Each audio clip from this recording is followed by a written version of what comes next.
Hello दोस्तों, स्वागत है आपका अपने चैनल एग्जामिज़न पे। तो फिर से मैं हाजिर हूँ 15 फरवरी 2021 के इंपॉर्टेंट इवेंट्स के साथ। आप पूरा वीडियो ध्यान से देखिए क्योंकि लास्ट में आपको 2 क्वेश्चंस के जवाब देने हैं। आज का पहला क्वेश्चन है, इतिहास में पहली बार ऐसा हो रहा है कि इसरो द्वारा अपने UR राव सैटेलाइट सेंटर को प्राइवेट सेक्टर के डेवलप किए गए सैटेलाइट्स की टेस्टिंग के लिए ओपन किया गया है। आपको पता है UR राव सैटेलाइट सेंटर किस इंडियन सिटी में लोकेटेड है? तो UR राव सैटेलाइट सेंटर है बेंगलुरु में। कहां पे? बेंगलुरु में। ये देख लीजिए, रिसेंटली इसरो द्वारा UR राव सैटेलाइट सेंटर में प्राइवेट सेक्टर द्वारा डेवलप किए गए सैटेलाइट की टेस्टिंग को अलाउ कर दिया गया है। और ऐसा इतिहास में पहली बार हुआ है, किसी प्राइवेट कंपनी द्वारा डेवलप किए गए सैटेलाइट को UR राव सैटेलाइट सेंटर में टेस्ट किया जाएगा। देखिए, ये 2 सैटेलाइट्स हैं। एक डेवलप किया है इंडियन स्टार्टअप्स, नाम क्या है? Space kids India. दूसरा है पिक्सल। इन 2 कंपनीज ने मिलकर 2 सैटेलाइट डेवलप किए हैं जिनको इसरो के UR राव सैटेलाइट सेंटर में टेस्ट किया जाएगा। कहां पे स्थित है? बेंगलुरु में। और साथ ही साथ ये जो दोनों कंपनीज हैं, ये अपने सैटेलाइट इंजन्स को कहां टेस्ट करेंगी? श्रीहरिकोटा एयर स्पेस पोर्ट में और साथ ही साथ तिरुवनंतपुरम रॉकेट सेंटर में। तो इसरो के इतिहास में ऐसा पहली बार हुआ है जब अपने UR राव सैटेलाइट सेंटर में किसी प्राइवेट कंपनी द्वारा डेवलप किए गए सैटेलाइट को टेस्टिंग कर रहा है। इसरो की बात करें, इंडियन स्पेस रिसर्च ऑर्गेनाइजेशन, 15 अगस्त 1969 को स्थापना हुई थी। विक्रम साराभाई ने की थी, जिनको फादर ऑफ इंडियन स्पेस कहते हैं। इसका हेडक्वार्टर बेंगलुरु में है और चेयरपर्सन कौन है? के शिवान। नेक्स्ट क्वेश्चन है, नेशनल प्रोडक्टिविटी डे, राष्ट्रीय उत्पादकता दिवस, ये प्रत्येक वर्ष इंडिया में किस दिन ऑब्जर्व किया जाता है? तो नेशनल प्रोडक्टिविटी डे हर वर्ष 12 फरवरी को, कब? 12 फरवरी को ऑब्जर्व किया जाता है। ये देख लीजिए, नेशनल प्रोडक्टिविटी डे हर वर्ष 12 फरवरी को ऑब्जर्व किया जाता है। पर्पस है इंडिया में जो प्रोडक्टिविटी प्रमोशन होता है उस दौरान क्वालिटी कंसेंसस को भी प्रमोट करना। देखिए, नेशनल प्रोडक्टिविटी के जो काउंसिल है वो ऑल ओवर कंट्री में प्रोडक्शन को प्रमोट करती है, लेकिन क्वालिटी से कोई कंप्रोमाइज ना हो, इसको ध्यान में रखते हुए हर वर्ष 12 फरवरी को नेशनल प्रोडक्टिविटी डे मनाया जाता है। मनाता कौन है? National productivity council all over country में मनाती है।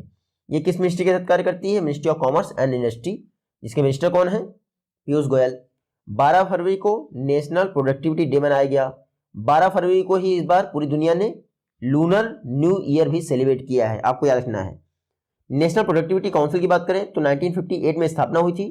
हेडक्वार्टर न्यू दिल्ली में है और DG कौन है? Arun Kumar Jha national productivity council के डायरेक्टर जनरल है। नेक्स्ट क्वेश्चन है, किस स्टेट गवर्नमेंट द्वारा जलाभिषेकम नाम का एक वाटर कंजर्वेशन कैंपेन लॉन्च किया गया है? तो रिसेंटली MP ने, किसने? MP ने Jalabhishekam water conservation campaign launch किया है। अच्छा, इसको लॉन्च किसने किया है या फिर इनॉग्रेट किसने किया है? तो जो हमारे डिफेंस मिनिस्टर हैं राजनाथ सिंह, उन्होंने MP में जलाभिषेकम कैंपेन लॉन्च किया है, जो कि एक वाटर कंजर्वेशन कैंपेन है। इसके तहत 57,000 वाटर स्ट्रक्चर्स बनाए जाएंगे। कहां पे? MP में। तो ये जो कैंपेन है जलाभिषेकम, इसका इंटेंशन क्या है? इंटेंशन है water for every farm and work for every hand, यही इंटेंशन है। जलाभिषेकम कैंपेन को मनरेगा स्कीम के तहत इंप्लीमेंट किया जाएगा। टोटल 2000 करोड़ के वाटर स्ट्रक्चर्स बनाए जाएंगे, जिससे 2.5 लाख 2.50 लाख हेक्टेयर्स को वाटर प्रोवाइड किया जाएगा। तो MP गवर्नमेंट ने जलाभिषेकम कैंपेन लॉन्च किया है, जिसको इनॉग्रेट किया है राजनाथ सिंह जी ने। MP क्यों चर्चा में है? क्योंकि इन्फेंट मोर्टालिटी रेट को कम करने के लिए MP के हेल्थ डिपार्टमेंट ने सांस कैंपेन लॉन्च किया है, social awareness and action to neutralize pneumonia successfully. सांस कैंपेन MP में लॉन्च किया गया है। CM कौन है? शिवराज सिंह। गवर्नर कौन है? आनंदीबेन पटेल, जो कि UP की भी गवर्नर है। नेक्स्ट क्वेश्चन है, यूनियन मिनिस्टर प्रहलाद सिंह पटेल द्वारा 10th annual convention come exhibition of association of domestic tour operators of India यानी ADTOI का 10th एनुअल कन्वेंशन कम एग्जीबिशन, ये प्रहलाद सिंह पटेल द्वारा इनॉग्रेट किया गया है। इंडिया के किस स्टेट में? तो प्रहलाद सिंह पटेल द्वारा association of domestic tour operators of India का जो 10th एनुअल कन्वेंशन है, उसको गुजरात में इनॉग्रेट किया गया है। कहां पे? गुजरात में। गुजरात का जो स्टैच्यू ऑफ यूनिटी है केवडिया डिस्ट्रिक्ट में, वहीं पर प्रहलाद सिंह पटेल जो हमारे टूरिज्म मिनिस्टर हैं, उन्होंने association of domestic tour operators of India के 10th एनुअल कन्वेंशन कम एग्जीबिशन को इनॉग्रेट किया। ये जो 10th एनुअल कन्वेंशन है, इसका थीम क्या है? Domestic tourism, hope for revival, देखो अपना देश। तो ये है इसका थीम। आप देखिएगा गुजरात के केवडिया में 10th एनुअल कन्वेंशन कम एग्जीबिशन ऑर्गेनाइज किया गया है, ADTOI का। ऑर्गेनाइज किसने किया है? मिनिस्ट्री ऑफ टूरिज्म, ADTOI और गुजरात टूरिज्म में मिलकर। इसका एम है ट्रैवल कॉन्फिडेंस लोगों में बिल्ड करना, क्योंकि कोविड-19 कैसे चल रहा था तो ट्रैवल का कॉन्फिडेंस सबसे चला ही गया है। गुजरात एक और बात से चर्चा में है, क्यों? क्योंकि वर्ल्ड का largest hybrid renewable energy park Gujarat के कच्छ में बन रहा है। साथ ही साथ गुजरात ने डे टाइम में इलेक्ट्रिसिटी प्रोवाइड करने के लिए सूर्योदय स्कीम लॉन्च की गई है। अच्छा, गुजरात में लॉन्च किसने किया इसको? तो पीएम मोदी ने लॉन्च किया है। सीएम कौन है गुजरात के? विजय रूपानी। गवर्नर कौन है? आचार्य देवव्रत। और इंडिया की लॉन्गेस्ट कोस्टल लाइन किस स्टेट की है? गुजरात की है। नेक्स्ट क्वेश्चन है इंटरनेशनल सोलर अलायंस, इसके नेक्स्ट डायरेक्टर जनरल कौन अपॉइंट हुए हैं? तो इंटरनेशनल सोलर अलायंस के नेक्स्ट डायरेक्टर जनरल बने हैं अजय माथुर। ये देख लीजिए, ये हैं अजय माथुर, जो कि इंटरनेशनल सोलर अलायंस यानी ISA के नए DG बन गए हैं। अजय माथुर नाम है, देखिएगा। अजय माथुर ने किसको रिप्लेस किया है? तो उपेंद्र त्रिपाठी को रिप्लेस कर दिया है। देखिए, अभी तक अजय माथुर टेरी के the energy resource institute of India TERI के हेड थे। अब वो ISA के डायरेक्टर जनरल होंगे। आप देखिएगा, उपेंद्र त्रिपाठी अभी सेक्रेटरी है ministry of new and renewable energy में। अब अजय माथुर ISA के डायरेक्टर जनरल होंगे, आपको याद रखना है। बात करें ISA की इंटरनेशनल सोलर अलायंस, तो COP21 यानी पेरिस क्लाइमेट एग्रीमेंट के तहत 2015 में सेटअप किया गया था इंडिया और फ्रांस द्वारा। First treaty based intergovernmental organisation है, जो कि गुरुग्राम इंडिया में बेस्ड है। रिसेंटली निकारागुआ ISA का इंटरनेशनल सोलर अलायंस का 87th कंट्री बना था। हालांकि जितने भी UN मेंबर हैं वो ISA को ज्वाइन कर सकते हैं। गुरुग्राम में इसका हेडक्वार्टर है। DG कौन बने हैं? अजय माथुर। नेक्स्ट क्वेश्चन है 93rd ऑस्कर अवार्ड के दौरान live action short film category में 10 फिल्मों को चुना गया है। आपको बताना है इसमें से किस इंडियन फिल्म को भी इन 10 फिल्मों में चुना गया है। तो बिट्टू इंडिया की शॉर्ट फिल्म है, जिसको 93rd ऑस्कर अवार्ड के दौरान live action short film category में चुना गया है। ये देख लीजिए, ये है बिट्टू फिल्म, जिसको 93rd यानी 93वें ऑस्कर अवार्ड के दौरान live action short film category में चुना गया है। इंडियन फिल्म मेकर श्रेया और करिश्मा देव दुबे इसकी प्रोड्यूसर एंड डायरेक्टर हैं, यानी श्रेया है प्रोड्यूसर और करिश्मा देव है डायरेक्टर किसकी? बिट्टू की। इनको 93rd ऑस्कर अवार्ड के दौरान एक्शन शॉर्ट फिल्म की कैटेगरी में चुना गया है, जो कि इंडियन फिल्म है। टोटल 174 फिल्म्स को चुना गया था। फाइनली 10 फिल्मों को चुना होगा, जिसमें बिट्टू भी है, इंडिया की फिल्म। आप देखिएगा, ऑस्कर अवार्ड को एकेडमी अवार्ड भी कहते हैं। 1929 में इनकी शुरुआत हुई थी और प्रेजेंट कौन करता है इनको? Academy of motion picture art and sciences, US की एक फर्म है। तो ऑस्कर अवार्ड 93rd कुछ समय बाद अनाउंस हो जाएंगे, बाकी पता करेंगे ही हम लोग फ्यूचर में। नया क्वेश्चन है आर्सेलर मित्तल ग्रुप के नए CEO और चेयरपर्सन कौन अपॉइंट हुए हैं? तो आर्सेलर मित्तल ग्रुप के नए CEO चेयरपर्सन बन गए हैं आदित्य मित्तल। कौन बन गए हैं? आदित्य मित्तल। ये हैं आदित्य मित्तल। इन्होंने अपने पिता लक्ष्मी मित्तल को रिप्लेस कर दिया है। तो आदित्य मित्तल अब आर्सेलर मित्तल ग्रुप के नए MD एंड CEO होंगे। तो फाउंडर लक्ष्मी मित्तल को रिप्लेस कर दिया है किसने? आदित्य मित्तल ने। आर्सेलर मित्तल ग्रुप के MD एंड CEO बन गए हैं आदित्य मित्तल, आपको याद रखना है। आर्सेलर मित्तल 2006 में स्थापना हुई थी। हेडक्वार्टर कहाँ है? लग्जमबर्ग सिटी, लग्जमबर्ग में इसका हेडक्वार्टर है। 2006 में आर्सेलर और मित्तल स्टील का मर्जर हो गया था, तब से इसका नाम हो गया आर्सेलर मित्तल। नेक्स्ट क्वेश्चन है किस स्टेट या फिर यूनियन टेरिटरी द्वारा recently impact based flood forecasting system के लिए UK बेस स्पेस एजेंसी से पार्टनरशिप की गई है? तो रिसेंटली जम्मू कश्मीर गवर्नमेंट ने UK बेस एक स्पेस एजेंसी से हाथ मिला लिया है इम्पैक्ट बेस्ड फ्लड फोरकास्टिंग के लिए। ये देख लीजिए, जम्मू कश्मीर गवर्नमेंट द्वारा इम्पैक्ट बेस्ड फ्लड फोरकास्टिंग के लिए UK बेस स्पेस एजेंसी से जो है पार्टनरशिप कर ली गई है। जो नेशनल स्पेस इनोवेशन प्रोग्राम है उसके अंतर्गत ये HR वलिंगफोर्ड है, जिसने ऑक्सफोर्ड यूनिवर्सिटी के साथ पार्टनरशिप की है international impact based flood forecasting के लिए। तो आप देखिएगा जम्मू कश्मीर और यूके की एक स्पेस एजेंसी है जिसने इम्पैक्ट बेस्ड फ्लड फोरकास्टिंग के लिए एग्रीमेंट किया है। जम्मू कश्मीर की बात करें तो 370 जो आर्टिकल है वो जम्मू कश्मीर से रिलेटेड है। हालांकि 2019 में उसको एबोलिश कर दिया गया है और 31 अक्टूबर 2019 यानी नेशनल यूनिटी डे वाले दिन ही जम्मू कश्मीर को यूनियन टेरिटरी बना दिया गया है। समर कैपिटल श्रीनगर है और विंटर है जम्मू। लेफ्टिनेंट गवर्नर कौन है इसके? मनोज सिन्हा।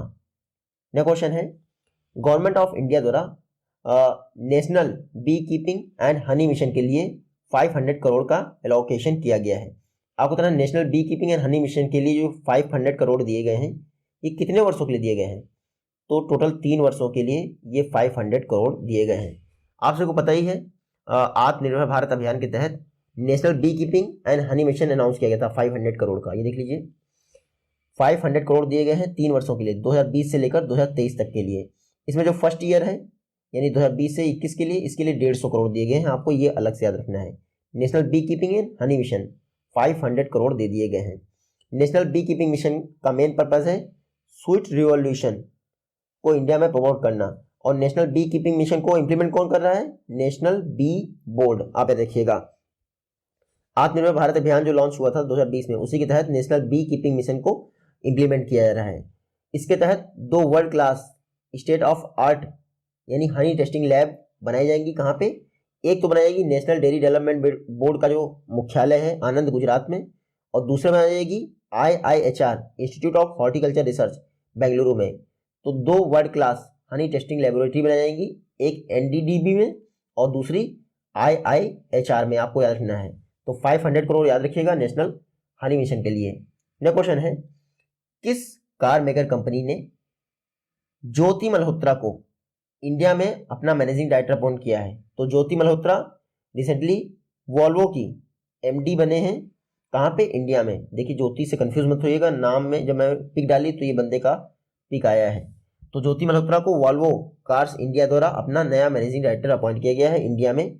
मार्च 1 2021 से अपनी जगह ले लेंगे। तो फर्स्ट इंडियन पर्सन है जिनको वॉल्वो द्वारा इंडिया बिजनेस हेड बनाया गया है। तो ज्योति मल्होत्रा फर्स्ट इंडियन पर्सन है जिनको वॉल्वो ने इंडिया में बिजनेस के लिए हेड बनाया है। 2016 से इन्होंने ज्योति मल्होत्रा ने जो है वॉल्वो को ज्वाइन कर लिया था। और आप देखिएगा इन्होंने चार्ल्स फ्रम्स को रिप्लेस कर दिया है, चार्ल्स फ्रम्स को। तो ज्योति मल्होत्रा इंडिया में वॉल्वो कार्स बिजनेस के मैनेजिंग डायरेक्टर अपॉइंट हो गए हैं। वॉल्वो की बात करें तो 1927 में जब फिक्की की स्थापना हुई थी तो वॉल्वो की भी स्थापना हुई थी। हेडक्वार्टर इसका गोथेनबर्ग स्वीडन में है, यानी स्वीडिश कंपनी है वॉल्वो। चेयरपर्सन कौन है? Carl Henric Svanberg. Next question है, मारियो ड्रागी रिसेंटली किस यूरोपियन कंट्री के नए प्राइम मिनिस्टर या प्रधानमंत्री बने हैं? तो मारियो ड्रागी इटली के नए प्रधानमंत्री बन गए हैं। ये देख लीजिए, ये है मारियो ड्रागी, ये इटली के नए प्रधानमंत्री बन गए हैं। आपको पता ही होगा कोविड क्राइसिस के चलते इटली के जो फॉर्मर प्राइम मिनिस्टर थे गुसेप कोंटे, इन्होंने रिजाइन कर दिया था, मैंने आपको पढ़ाई था। अब गुसेप कोंटे को रिप्लेस किया है मारियो ड्रागी ने, जो कि इटली के नए प्रधानमंत्री बन गए हैं। आपको याद रखना है। इन्होंने 5 स्टार मूवमेंट रन किया था इटली में, जो कि काफी ज्यादा पॉपुलर रही थी। इटली की बात करें तो ये है मैप में Italy. Food and agriculture organisation का हेडक्वार्टर है इटली में। इटली की कैपिटल जो रोम है वहां पर, मतलब की करेंसी क्या है? यूरो। और प्राइम मिनिस्टर कौन बन गए हैं? मारियो ड्रागी।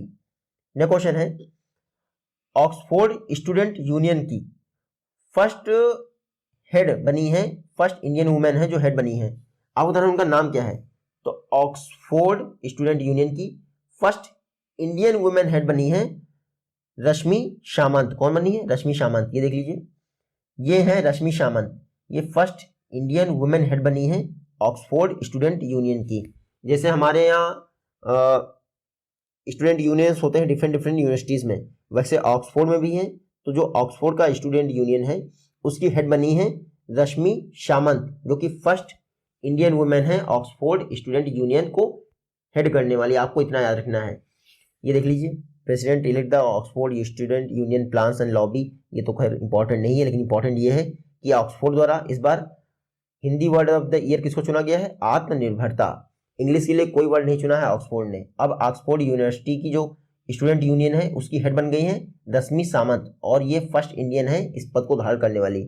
ऑक्सफोर्ड यूनिवर्सिटी कहाँ की है? इंग्लैंड की। और हार्वर्ड कहाँ की है? US की। कई बार लोग कंफ्यूज हो जाते हैं। नेक्स्ट क्वेश्चन है, मुस्कान आपको बताना है ये किस स्टेट के जिला परिषद चेयरमैन की पोस्ट को होल्ड करने वाली यंगेस्ट पर्सन बन गई है। तो मुस्कान रिसेंटली हिमाचल प्रदेश में जो जिला परिषद है उसके चेयरमैन पोस्ट को होस्ट करने वाली यंगेस्ट पर्सन बन गई हैं।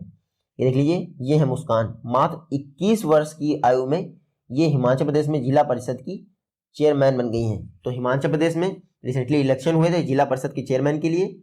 मुस्कान जो कि यंगेस्ट जिला परिषद चेयरमैन बन गई है इंडिया में। किस इंडियन स्टेट की हैं? आपको याद रखना है, हिमाचल प्रदेश। ये लॉ स्टूडेंट है मुस्कान, हिमाचल प्रदेश में जिला परिषद की चेयरमैन बन गई हैं यंगेस्ट एज में, यानी 21 वर्ष। ये चुनाव लड़ने की न्यूनतम आयु होती है जो जिला परिषद के चुनाव होते हैं उनमें। कुछ समय पहले मैंने आपको बताया था इंडिया की यंगेस्ट मेयर कहाँ बनी है, उनका नाम है आर्या राजेंद्रन। ये बनी थी केरल में। तो अब जिला परिषद की यंगेस्ट चेयरमैन बन गई है मुस्कान, वो कहाँ बनी है? हिमाचल प्रदेश में। हिमाचल प्रदेश की कैपिटल आपको पता है शिमला है समर और धर्मशाला है विंटर। सीएम कौन है? जयराम ठाकुर। गवर्नर कौन है? बंडारू दत्तात्रेय। नेक्स्ट क्वेश्चन है, इंडिया का फर्स्ट डॉल्फिन रिसर्च सेंटर जल्द ही स्टार्ट होने जा रहा है किस इंडियन सिटी में? तो इंडिया का फर्स्ट डॉल्फिन रिसर्च सेंटर ये पटना में स्टार्ट होने जा रहा है। कहाँ पे? पटना में। कई बार पहले हम लोग पढ़ चुके हैं कि इंडिया की फर्स्ट डॉल्फिन सेंचुरी कहाँ पे स्थित हो रही है? पटना में। डॉल्फिन इंडिया का एक्वेटिक नेशनल एक्वेटिक एनिमल है डॉल्फिन। इसको वाइल्ड लाइफ प्रोटेक्शन एक्ट 1972 के तहत शेड्यूल 1 में रखा गया है और 2009 में नेशनल एक्वेटिक एनिमल घोषित किया गया है। आपको ये जरूर याद रखना है। जो नेशनल डॉल्फिन रिसर्च सेंटर है कुछ ही समय में यानी 1 महीने में स्टार्ट हो जाएगा और ये पटना में स्थित है। आपको ये याद रखना है। पटना की बात करें तो बिहार की कैपिटल है पटना, और बिहार इस समय चर्चा में इसलिए है क्योंकि नितिन गडकरी द्वारा 1.5 किलोमीटर लंबे कोइलवार ब्रिज को इनॉग्रेट किया गया था सोन रिवर पर। कहाँ पर? सोन रिवर बिहार में। तो कोइलवार ब्रिज नितिन गडकरी ने इनॉग्रेट किया था सोन रिवर बिहार में। सीएम कौन है? नीतीश कुमार 22nd सीएम बने हैं। गवर्नर कौन है? फागू चौहान। और पटना में एकमात्र टाइगर रिजर्व है, नाम क्या है? Valmiki tiger reserve. आज ये नया क्वेश्चन है, आईसीसी इंटरनेशनल क्रिमिनल कोर्ट के नए चीफ प्रोसिक्यूटर कौन बने हैं? तो नए चीफ प्रोसिक्यूटर बने हैं करीम खान। ये देख लीजिए, recently British human rights lawyer Karim Khan international criminal court में न्यू चीफ प्रोसिक्यूटर बने हैं। आपको याद रखना है।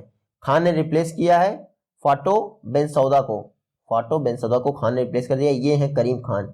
ये ब्रिटिश लॉयर हैं, साथ ही साथ ह्यूमन राइट एक्टिविस्ट हैं करीम खान। ये इंटरनेशनल क्रिमिनल कोर्ट में चीफ प्रोसिक्यूटर्स बने हैं। आप इतना याद रख लीजिएगा। इंटरनेशनल क्रिमिनल कोर्ट की बात करें तो रोम स्टैच्यू के तहत इसकी स्थापना हुई थी 1998 में, लेकिन ये इफेक्ट में आया था 2002 में। तो आप ये कह सकते हैं रोम स्टैच्यू जो एग्रीमेंट साइन हुआ था वो 1998 में साइन हुआ था, लेकिन इंटरनेशनल क्रिमिनल कोर्ट की स्थापना हुई थी 2002 में। इसका हेडक्वार्टर है हेग नीदरलैंड में। प्रेसिडेंट कौन है? चिले इबॉय ओसूजी। और मेंबर कितनी कंट्रीज हैं? 123। इंडिया इसका मेंबर नहीं है। नेक्स्ट क्वेश्चन है, सीएट टायर्स के पंक्चर सेफ बाइक टायर्स को प्रमोट करने के लिए किसको ब्रांड एम्बेसडर बनाया गया है? तो सीएट टायर्स ने राणा दुग्गोती को अपना ब्रांड एम्बेसडर बनाया है पंक्चर सेफ बाइक टायर्स को प्रमोट करने के लिए। देख लीजिए, ये है राणा दुग्गोती और ये सीएट टायर्स को चला रहे हैं। ये एक बाइक टायर्स है और सीएट टायर्स की puncture safe bike tyres category है, जिसके लिए राणा दुग्गोती को ब्रांड एम्बेसडर बनाया गया है। राणा दुग्गोती को 5 साउथ इंडिया के स्टेट्स के लिए ये ब्रांड एम्बेसडर बनाया गया है, आंध्र प्रदेश, तेलंगाना, कर्नाटक, तमिलनाडु और केरल। ऑल ओवर इंडिया के लिए कौन ब्रांड एम्बेसडर है सीएट टायर्स के? आमिर खान। हम लोग पहले पढ़ा चुके हैं। सीएट लिमिटेड की बात करें तो इसकी स्थापना हुई थी इटली में 1924 में। हालांकि इसका हेडक्वार्टर है मुंबई में और चेयरपर्सन है हर्ष गोयनका। एमडी कौन है? अनंत गोयनका। सीएट टायर्स ने पंक्चर सेफ बाइक टायर्स यानी 2 व्हीलर टायर्स की कैटेगरी के लिए राणा दुग्गोती को अपना ब्रांड एम्बेसडर बनाया है। ये आज की वीडियो से क्वेश्चन है। आज 16 ही क्वेश्चन थे क्योंकि कल संडे था। जल्दी मिलते हैं आपसे नेक्स्ट वीडियो में। तब तक के लिए take care, goodbye and जय हिंद।